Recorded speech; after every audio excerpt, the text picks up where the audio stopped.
All right, boys and girls, welcome to Stanley Creek on the north end of Sam Rayburn. We're kind of right in the mouth. Away goes the drone.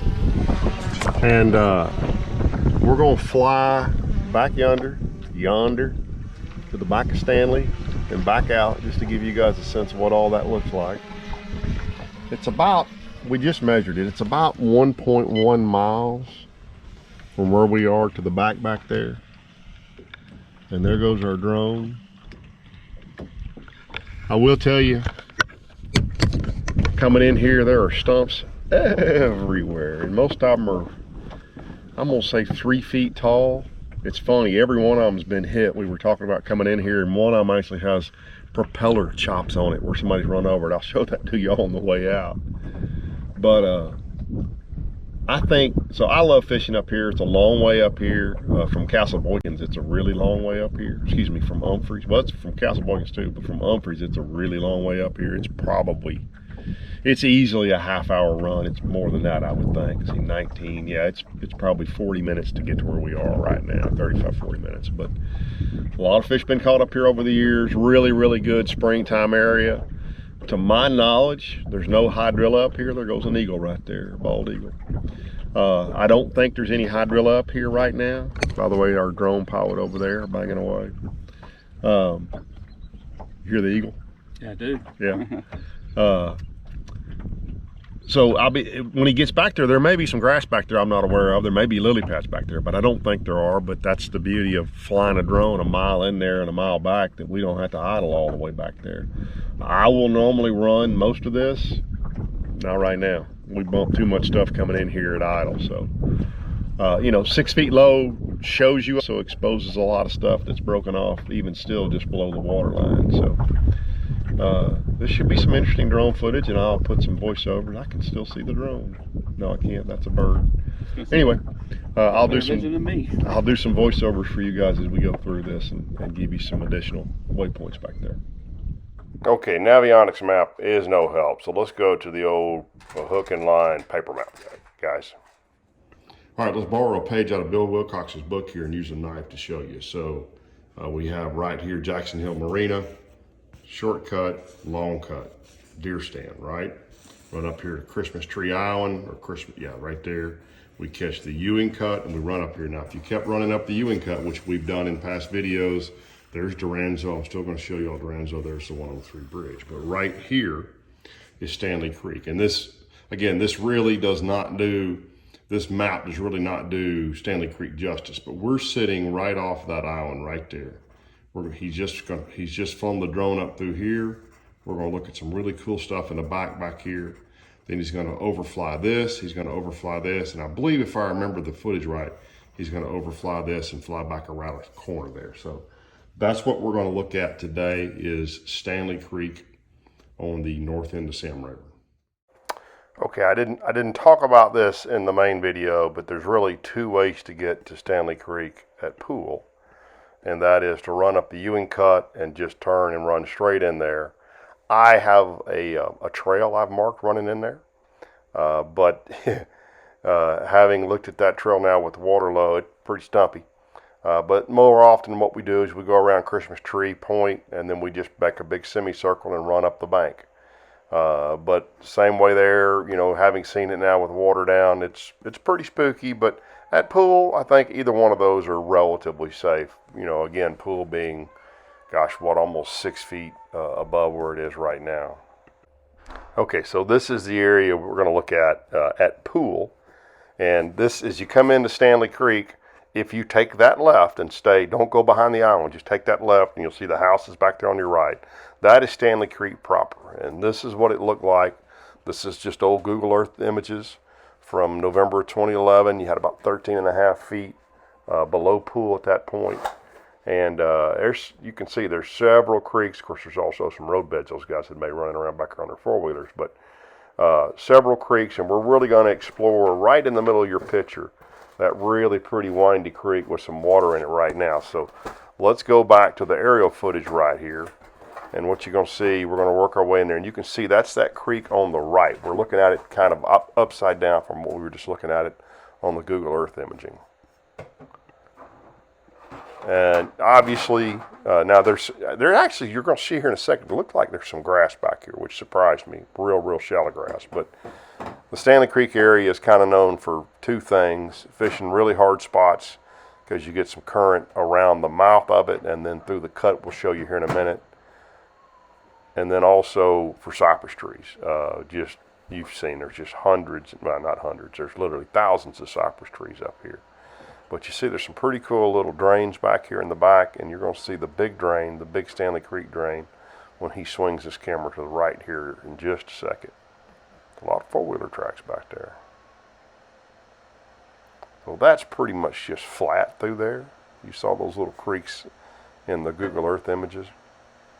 But there's Stanley Creek proper, and it makes some really pretty gyrations. And I just had him kind of meander in this area for a few minutes because I was watching it on the screen as he was filming it, and I was just curious. There's a big bay there, and you see the creek kind of winds in behind that island. There's some cypress trees right on the edge of the creek. Now we're just going to hang around back here for a few minutes and let y'all see stuff. Now that caught my attention, that little short piece there, so I cut it and cropped it. It's just a little super shallow drain running in there, but I've caught some fish in there before, and I was just curious what it looked like. So now that's that on the left, and you see he's swinging back around to look back into Stanley Creek again. But I'm able to do that. And actually, if you guys see something in this footage that's really interesting to you, and you want me to go back and crop a piece of it and zoom it in, I'm glad to do that. You just need to give me a little bit of feedback what you want to see, and I've got all this raw footage. Jason gave me all the raw footage. There's a nice shot of some cumulus clouds, but he gave me all the raw footage so we can chop it up and look at it however you want to. And you're welcome to copies of the raw footage if you want some, if there's a way to get them to you. You can't email more than about 15-30 seconds worth, but I'm glad to share this footage with anybody that wants to have the raw footage and look at it. Just don't post it online, please, since I did spend the money to get it. But I'm glad to share.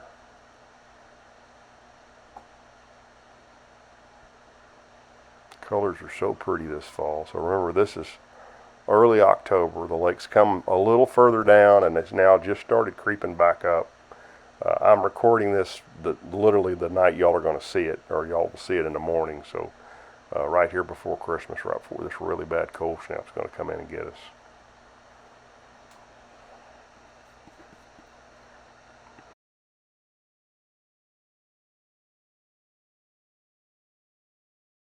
All right, so obviously some really cool features of the creek back here. Not a ton of wood in and around the creek, but some really pretty creek swings, and obviously there'd be some hard spots back there. Very flat back here, so it doesn't take very much water to put water in the bushes and around these cypress trees. And again, that's kind of the feature of Stanley, guys. Who want to catch them around cypress trees, they'll go up this part of the world, the Hart Farm, which you'll see edges of above, and Odell Creek, and the other creek up there, this name escapes me right now.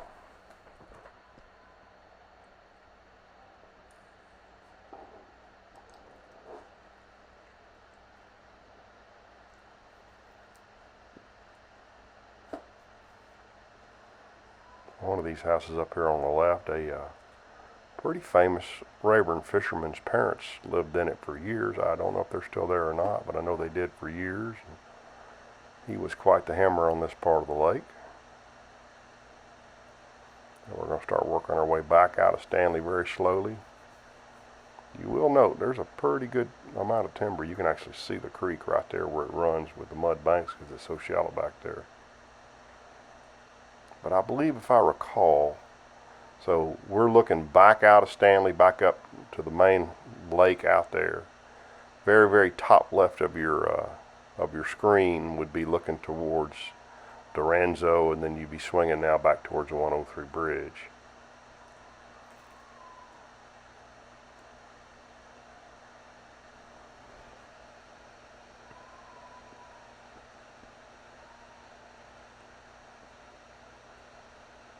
If I remember right, this little drain up here on the left almost looked like, and it may just be pondweed, but there looked like in this little spot up here on the left, I had him drop down a little bit and give me a little better view. Looked like there was some grass. There's a real nice little hard point right off to the right there you'll see. as he passes over it. It's, you know, it stays real shallow, but there's a little spawning area back in here, and those fish I'm sure will set up right there, because I've never ever fished in this area before.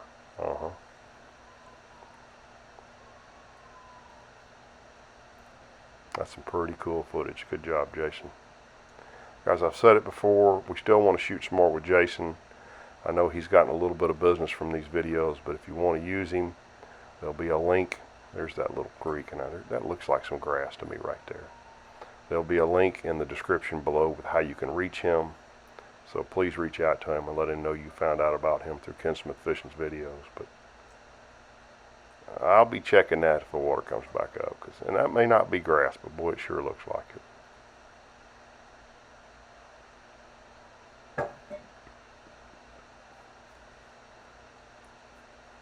You know what, I'm going to slip a little of my buddy Ken McDonald's music in here. This is music he wrote specifically for Ken Smith Fishing.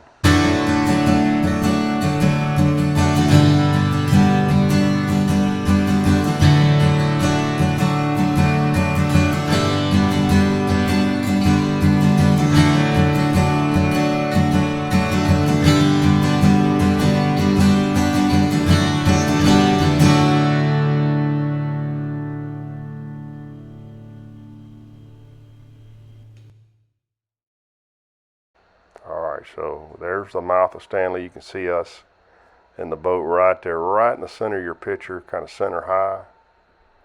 We're going to swing around. He's going to cross over. Now this next little creek, I don't know, well, we'll get there, but I don't know that there's a name to this creek. I'm sure there is, but I've never heard it. I've been back in there part of the way, but not all the way back there fishing. So that is right there on your right, center right of the picture. That's normally the island in the mouth of Stanley. Now it's not, doesn't look like it's quite an island. Yeah, I guess maybe it's just barely still an island. And the other creek runs around and then actually runs right up against that creek, makes a pretty little turn against that creek, and then comes and runs right down the middle of that gut right there. And I'll tell you what, there was a thunderstorm right there on the left. You guys who fish up there a lot will know there used to be forever and ever a houseboat right there. And I got in this pocket one day flipping grass that was full of hydrilla, and I was right about in the center of your picture right there, and got caught in a nasty, nasty, nasty thunderstorm. And I actually got on the man's back of his houseboat. I didn't get in it. And I didn't check to see if it was locked or not, but I sat under it because I was scared to death I was going to get hit by lightning. So thank you for whoever's houseboat that was. I sat in for about 10 minutes one day while it just hammered down. And you can see that's a real pretty little creek back there. There's some really good old Google Earth images on this creek too, so you can go pull that up if you want to.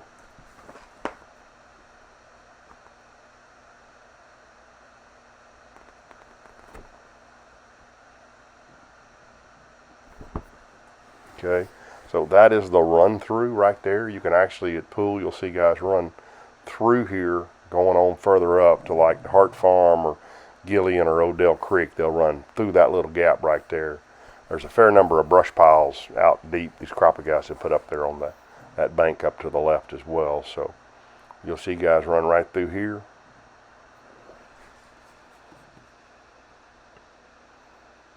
And then you'll also see guys running down this bank quite a bit at pool as well. We're going to swing back to the right here. You can see that is stumped up right there. That's looking right at the 103 bridge. That's the Hart Farm right there. And then that little ridge out there with cypress trees on it. There's 2 or 3 of those little ridges like that up through there.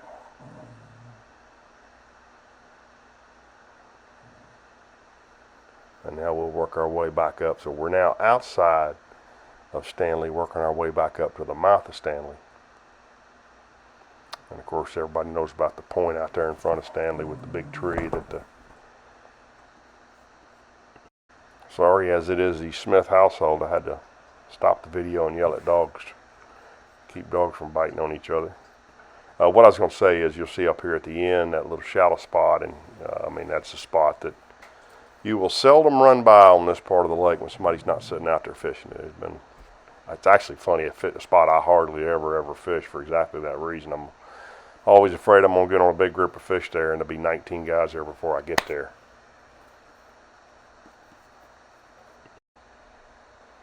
There's that little shallow spot I was talking about with the big trees on it. Right there. And you can see, so there's a fair amount of current that runs around this. Is why those little points are washed out right there. You'll hear guys say that it feels like they're fishing concrete. What they're fishing is those really, really washed out clay spots where all the topsoil sand's been washed off those clay spots, and they're hard and they got all those clumps in them. So pretty cool stuff there.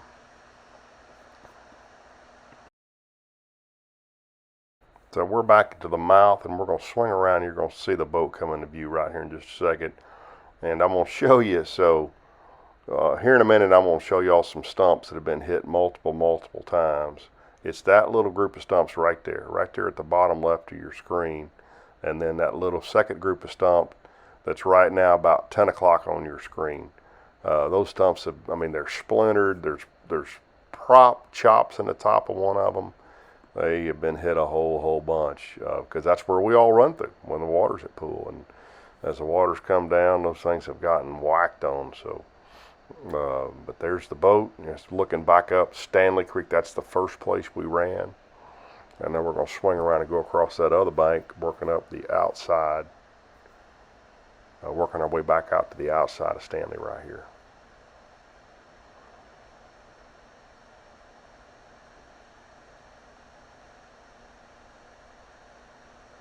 Two little drains right there.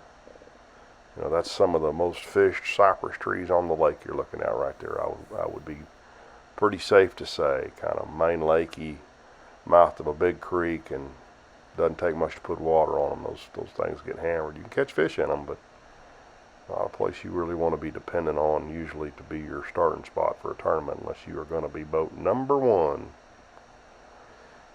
So as I told you, normally we would run up this right-hand bank when we come in here, the bank we're about to turn and go down, and you're going to see it's a little bit stumpy. I'm going to go back to the footage here from the boat because the boat's about where I had told you it was just a second ago. By the way, no, go ahead.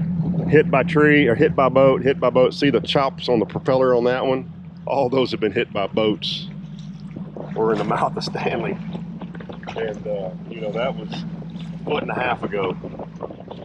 But we bumped some good ones out here. It is stumpy. Oh, the little cypress tree fell over. You know, we were just talking, a lot of these cypress trees look bad. They're brown, which I think is as much lack of water, because, you know, cypress trees don't have big roots. They don't go a real long way, and they're so far up on the bank, they are bad dry. We need some water in Rayburn soon. So that's that first little pocket, just back toward Hanks Creek from Stanley. We just flew up in it, and just fly around here a little bit more.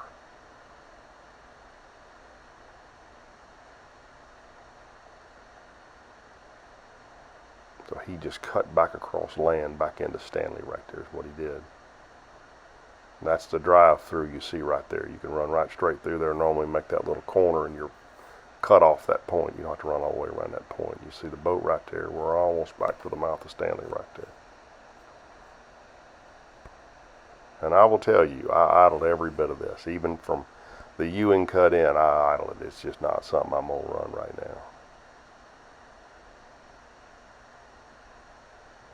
There's the Mercury-powered bass cat right there being brought to you. Hey guys, just a reminder, the Tackle Warehouse 12 Days of Christmas sale is still going on. And there's a ton of good stuff. Flipping baits, there's the Rage Crawls are on sale cheap. The 6 cents prawns are on sale cheap. D-bombs are on sale. There's a bunch of rods on sale, a bunch of reels on sale. You can click that QR code on your screen right there, or there'll be a link below.